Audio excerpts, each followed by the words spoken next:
So I'm gonna give an additional spoiler warning here, as well as just a call to action. Please, if you have not seen Evan Morgan's 2020 film, The Kid Detective, consider turning this video off and watching it and then coming back, especially if you like dark comedies. A quick timeout, it is me from beyond the edit. I completely forgot to shout out the Mad Watcher who correctly guessed the title of the film, The Kid Detective, from the hint that I put up a few days ago. Nobody got what the video is going to be about, but better luck next time. Make sure to keep an eye out for community posts where I'll give little, hints as to what is coming next. This movie is kind of similar to like Martin McDonagh's. It's not similar to Martin McDonagh's stuff, but it's similar to that kind of sense of humor. And it has a similar sense of humor. If you jive with that kind of thing, you're gonna like this.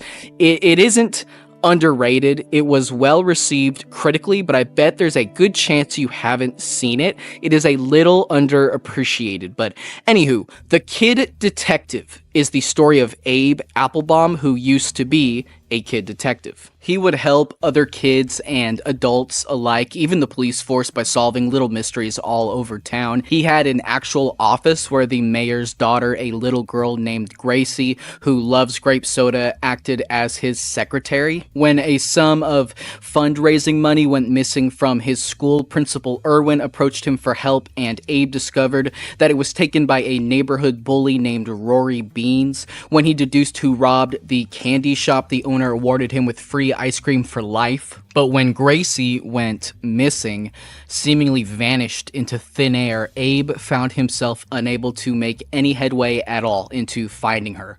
The police were also dumbfounded, and Abe crumbled under the pressure of a community who actually expected a 14-year-old to solve a missing persons case. Cut to Abe as an adult at 32 years old. He is still a sleuth, but not in a very serious sense. The cases he solves are like this. In my homeroom, Henry Hooper claims he was in New York over the summer and practiced with the Mets. I need to find out if he's lying. He's lying. He is pretty much a deadbeat, despite his parents' pleas for him to get his life together and get a real job. He finds himself totally stuck. He doesn't carry his weight in his housing situation. He spends many of his nights drinking at a local bar where he allows the now adult and vengeful Rory Beans to beat him up as a form of self-punishment. He still claims his free ice cream daily, much to the chagrin of the candy shop owner. The town itself has also aged quite poorly. The film opened with a rendition of Nancy Sinatra's Sugar Town, a very kind of cheesy, bouncy beat, but now the tune is absent, as is just much of the town, vacated and abandoned. The never-found Gracie's father, aka the town's beloved mayor, has been dead now for many years. His widow employs Abe to find her cat, a yearly event really, but when the body of a high school boy named Patrick is discovered, his girlfriend Caroline hires Abe to solve the murder. They speak to one of Patrick's friends, a boy named Calvin, who I gotta pause here and say is played by Dallas Edwards.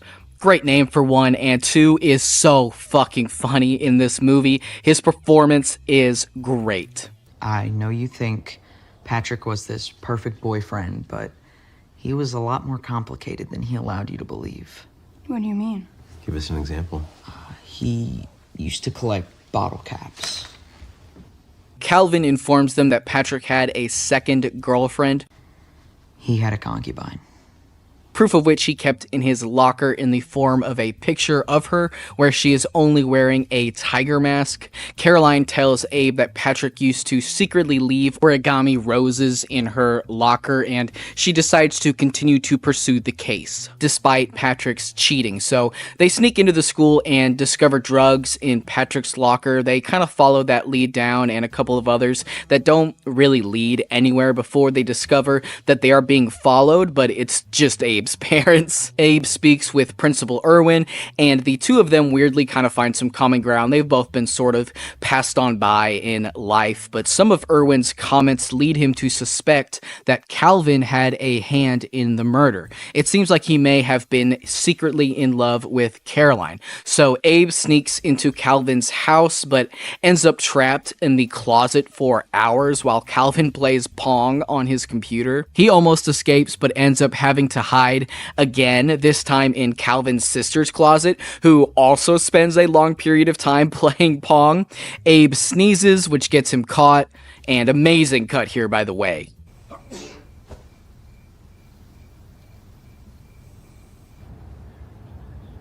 The police chief helps Abe out and lets him off, but urges him to grow up, forgive himself for never solving the Gracie disappearance, and stop all of this nonsense. Caroline receives another paper rose, but Abe tells her it was probably just Calvin who left it, and then he quits the case. He spends the next few days drinking, doing drugs, vomiting, party rocking too hard, and wakes up in a dumpster. Caroline reaches out to him and kind of helps clean him up a little bit, and she's adopted, by the way, but she also leaves him the paper rose. In his office, Abe unfolds it and has an aha moment. He goes to his parents' house and pulls out his old files and materials on the Gracie disappearance and finds a piece of paper matching the one that he has from Caroline. So Abe then goes and visits Gracie's mom. Have you found my cat yet? No, I actually completely forgot about that.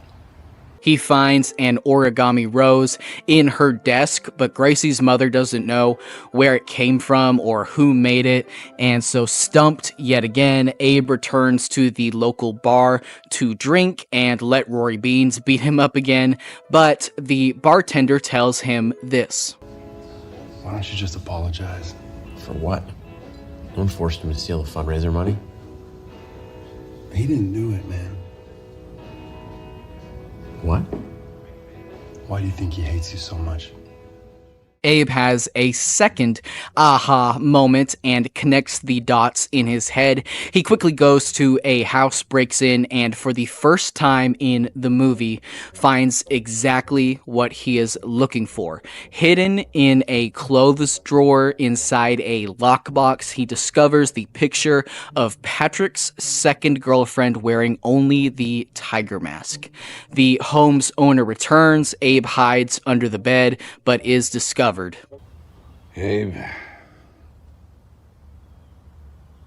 I know you're in the closet.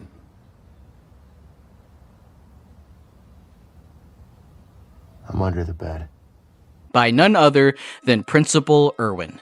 The two of them sit down together in his kitchen where Abe tells Irwin that he thinks he made a mistake by implicating Rory Beans in the missing fundraising money case. Abe has realized that actually the whole thing was simply a test conducted by Irwin to measure how smart he actually was and how his process of deduction worked.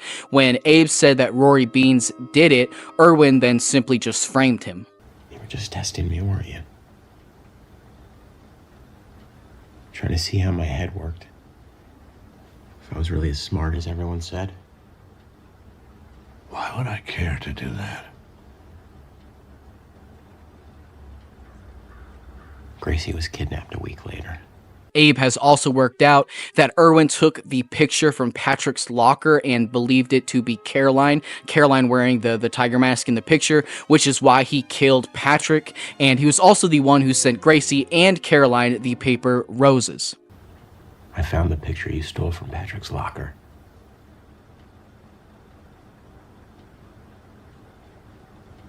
You thought it was Caroline, didn't you? In the tiger mask.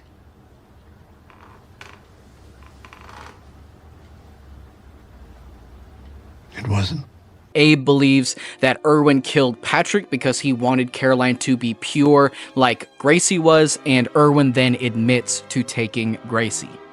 That girl got what she always wanted.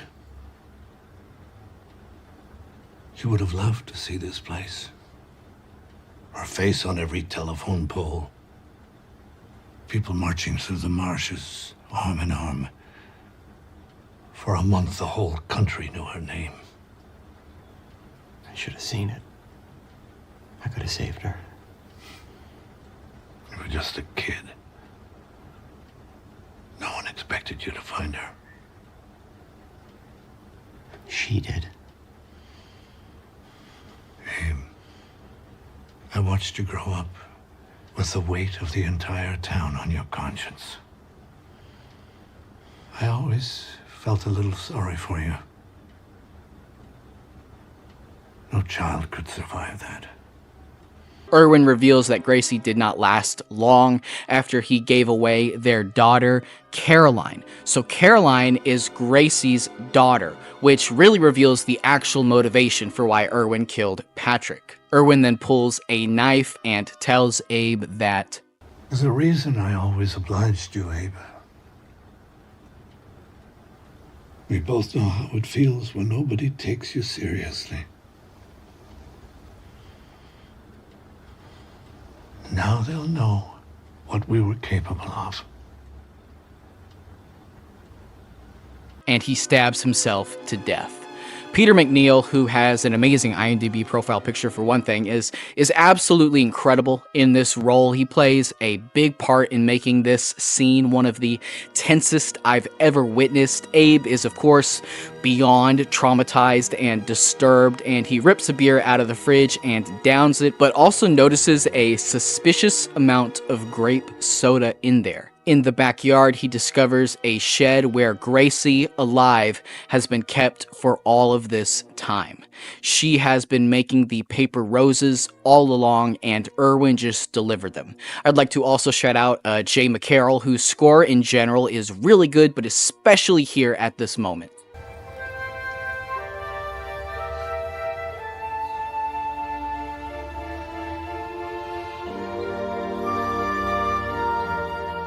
Abe is celebrated, his reputation restored, he starts getting actual private detective business. He has done it. He has finally solved the big case, and the town also recovers some of its luster too. Abe speaks to Caroline one last time, who hasn't been able to connect with her mother. Gracie, like Abe, has been unable to grow up, but in a very different way.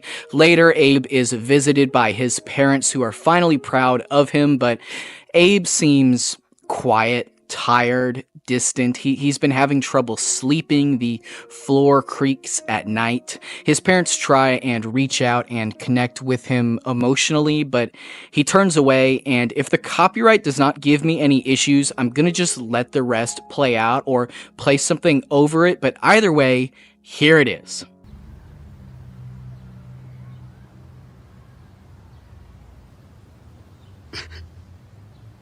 Abe. What's the matter?